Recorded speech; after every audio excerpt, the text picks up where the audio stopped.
In a few minutes, we will see a theater when President Macron and his colleagues will gather for the so-called conference.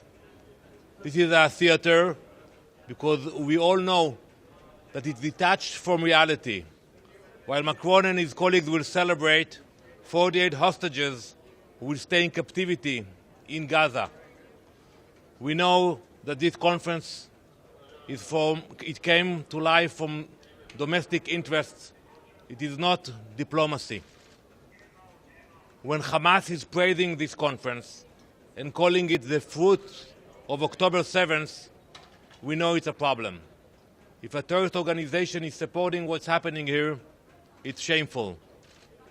Many leaders today will speak about the future when Hamas will not be part of Gaza, but I will ask them, who is going to do that?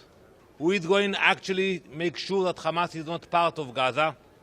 The responsibility is on our shoulders. What do you think Macron and the Commonwealth, the British Commonwealth, is doing this to Israel? And also, what comments do you have towards Mondani, if elected mayor? He said he would implement the arrest of the Prime Minister Netanyahu, sir. Well, first, the candidate Mondani should read the Constitution of the U.S. and to learn the rules of democracy. He has no mandate on this issue. Prime Minister Netanyahu will come to speak here on Friday, and he will continue to come to speak here, even if he will get elected. I'm not getting involved in the local politics.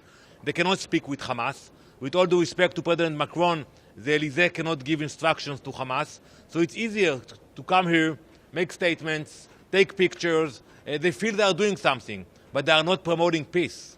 On the contrary, they are supporting terrorism. We grabbed the opportunity.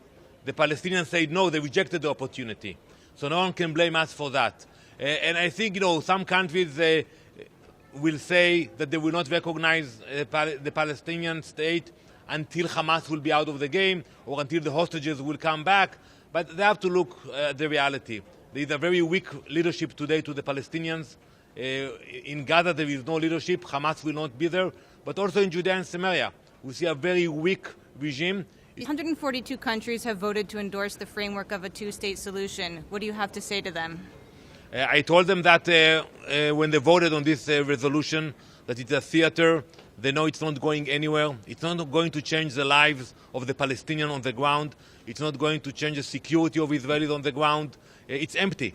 And that's the problem with the Palestinians. They come here every year. They have empty victories, empty declarations, instead of actually condemning terrorism and build a better future. And as I said earlier, we left Gaza in 2005. We gave the keys to the Palestinians to build a better society and promote coexistence, and we saw what happened after.